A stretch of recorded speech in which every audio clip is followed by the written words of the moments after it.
a certified orthopedic surgeon, speaking on behalf of 22 surgeons from Japan, Germany, Canada, and the United States, each with more than 41 years inside operating rooms and rehabilitation centers. We need to say something that may shock you. Some of the most devastating falls we see after 60 don't happen to people who are weak, inactive, or bedridden. They happen to people who walk every day, people who proudly take the stairs, people who believe their legs are strong right up until the moment they aren't. We have treated patients who could climb stairs every morning, but couldn't stop their knee from buckling when they missed a step.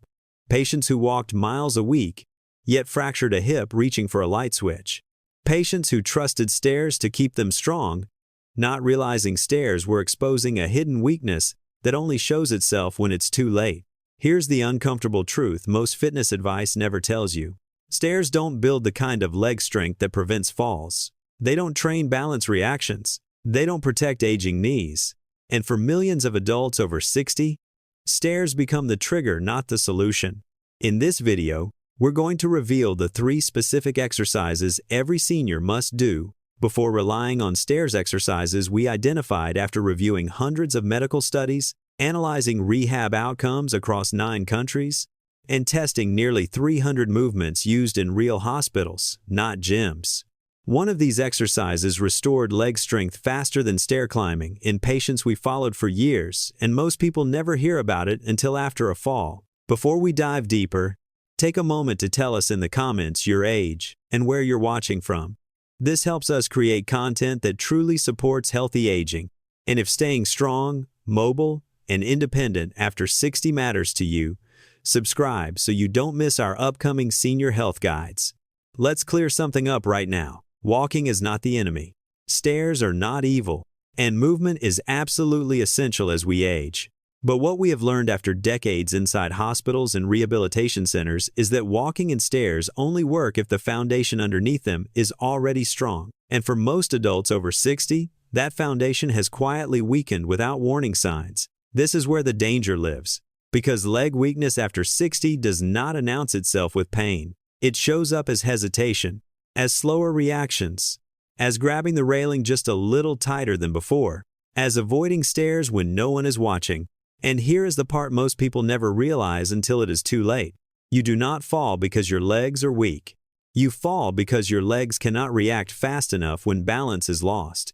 Inside rehab wards, we see this pattern repeatedly. A patient says, "I walk every day."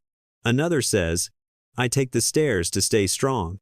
Yet when we test them, they cannot control a slow step down. They cannot stabilize on one leg. They cannot absorb force safely through the knee and hip. So we began asking uncomfortable questions that most fitness advice avoids. How can stairs protect you if they never train balance reactions? How can stairs rebuild muscle if the muscle has already atrophied? How can stairs strengthen joints if poor alignment is being repeated thousands of times? And how can stairs prevent falls when most falls happen during transitions, not steady movement? These questions matter because the research is very clear on one thing. Most serious falls do not happen while walking forward. They happen during changes, stepping down, turning, reaching, or losing balance for a split second. That is why relying on stairs alone creates a false sense of security. Over the last 4 decades, our teams reviewed hundreds of peer-reviewed studies from institutions, including the University of Pittsburgh, McMaster University, and the British Journal of Sports Medicine. We examined rehabilitation protocols from 9 countries and tested 297 exercises commonly prescribed to older adults, 144 of them from Japan, where aging is approached as something to be trained, not endured. From all of that data, one conclusion stood out clearly. There are 3 specific exercises that rebuild the missing link stairs never touch. 3 movements that restore strength, balance, and control in aging legs. And 3 exercises that should come before trusting stairs with your safety. We're going to walk through them in a countdown, starting with the most overlooked, moving to the most powerful. And I want you to stay with us, because exercise number 2 produced faster strength recovery than stair use alone in every long-term comparison we tracked. Let's begin with the one almost everyone skips. The exercise that determines whether your legs can protect you when something unexpected happens. Now, Before we reveal the first exercise, there's something important you need to understand. If your legs feel weak today, it is not because you failed.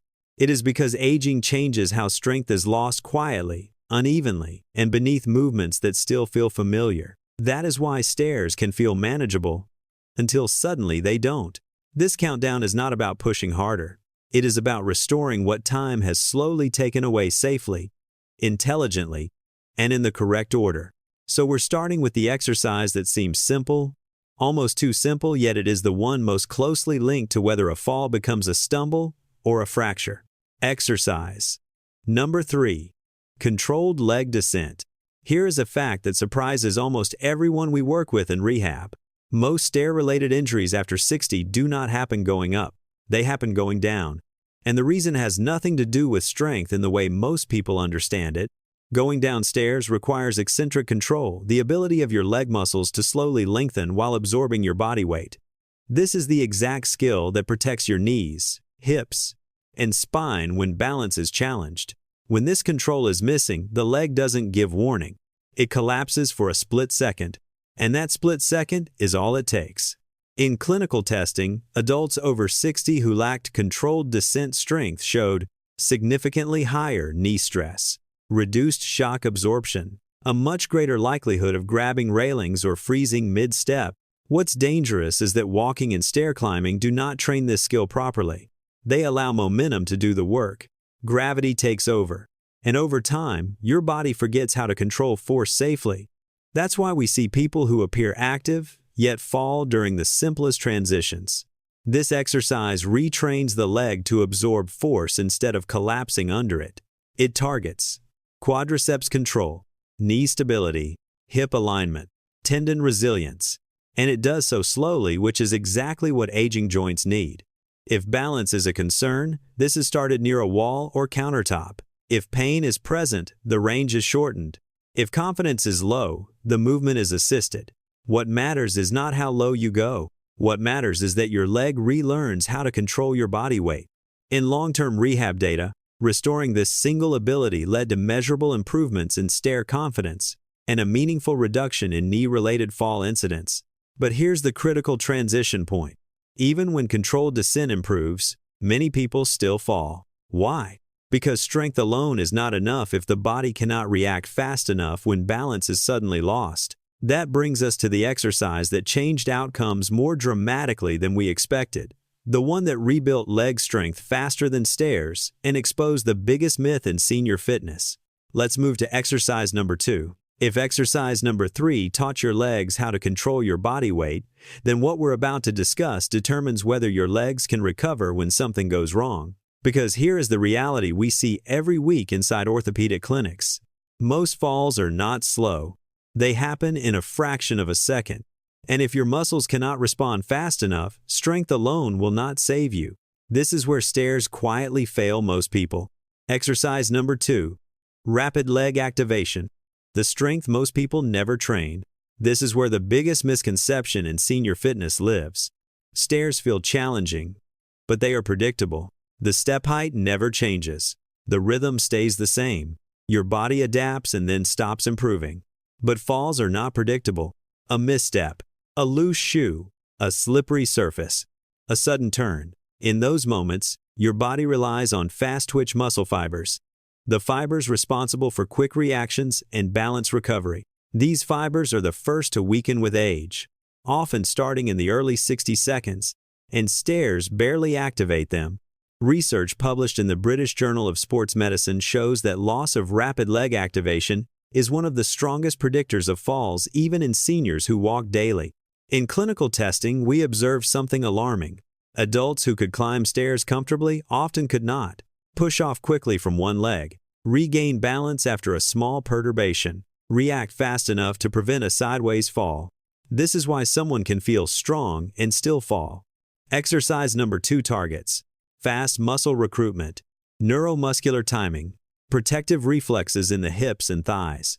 In long-term comparisons, seniors who trained this movement regained measurable leg strength faster than those who relied on stair use alone, because the nervous system was being retrained alongside the muscle. This is not about jumping. This is not about speed for the sake of speed. It is about teaching your legs to respond again. For safety, the movement starts small. Support is always nearby. Speed increases only when control is present.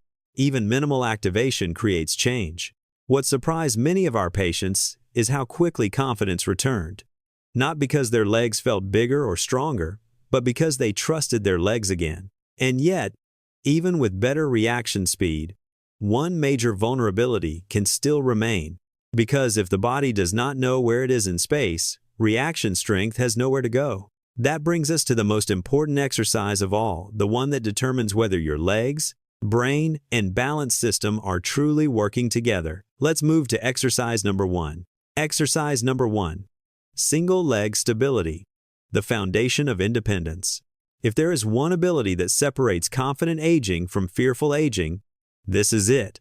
Standing on one leg sounds simple, but clinically, it is one of the most powerful indicators of future independence.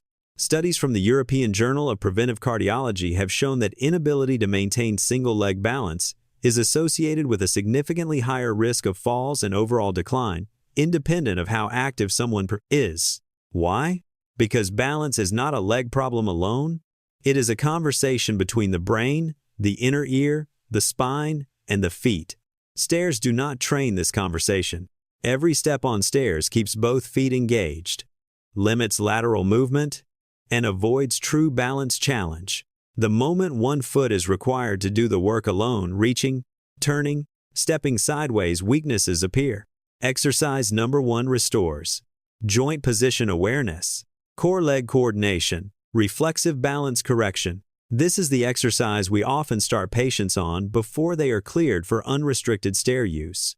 It begins with support. It progresses slowly, and it adapts to pain, fear, or stiffness. What matters is not how long you hold it on day 1. What matters is that your balance system wakes up again. Patients who regain single-leg stability report less fear moving around the home, better confidence on uneven ground, fewer near falls during daily tasks. This is not about athleticism. This is about dignity. Now here's the most important thing to remember. Walking is good. Stairs are useful. But neither should be trusted until these 3 abilities are restored: controlled strength, fast reaction, true balance. When those are in place, stairs stop being a risk and become a tool again. And the best part? These 3 exercises together take less than 15 minutes a day. They require no equipment. They can be modified for pain or low confidence. And you can start with just one today. In a moment, we'll show you how to begin safely without pressure, without fear, and without needing to push through discomfort. Because staying independent after 60 isn't about doing more. It's about doing the right things first. How to start safely, simply, and without fear. At this point, many people think the next step is to do all 3 exercises perfectly, every day. That is not what we recommend. In fact, one of the biggest mistakes we see after 60 is doing too much, too fast, and then quitting because the body feels overwhelmed. Here is the truth we want you to remember. Your nervous system changes faster than your muscles. Your balance improves before your strength does, and confidence often returns before your body fully catches up. That is why the smartest way to begin is also the simplest. Start with one exercise, the one that feels the most manageable right now. Do it near a wall, countertop, or sturdy chair. Move slowly. Breathe normally. Stop before fatigue turns into strain. Even 2 to 3 minutes is enough to begin rewiring the system.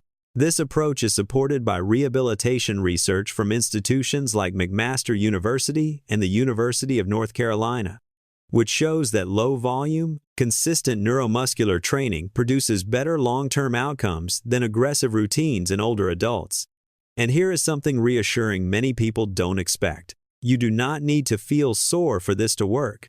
You do not need to sweat. You do not need to push through pain. What you are rebuilding is control, not exhaustion. Why this changes everything. When these 3 abilities return control, reaction, and balance, something important happens. People stop watching their feet constantly. They stop gripping railings out of fear. They stop avoiding stairs when no one is around. We've seen patients who once paused at the top of the stairs regain the confidence to move freely again, not because their legs became superhuman, but because their bodies could trust themselves. This is how independence is protected. Not by chasing step counts, not by forcing stairs, but by restoring the systems that stairs depend on. And this matters because one fall can change everything. Falls are one of the leading reasons seniors lose confidence, mobility, and independence, not because of the injury alone, but because fear takes over afterward. People move less. Strength fades faster. Balance worsens. The downward spiral begins. Preventing that spiral starts before the fall. A final reminder, and your next step. Walking is still valuable. Stairs still have their place. But after 60, they should be earned, not assumed. By rebuilding these three foundations first, you are not avoiding stairs, you are preparing your body to handle them safely, confidently, and for years to come. If this information helped you understand your body better, let us know in the comments which exercise stood out to you the most. Your feedback guides what we create next. And remember, staying strong, mobile, and independent after 60 is not about doing more workouts. It's about doing the right movements, in the right order, at the right time in your life. We'll see you in the next Senior Health Guide.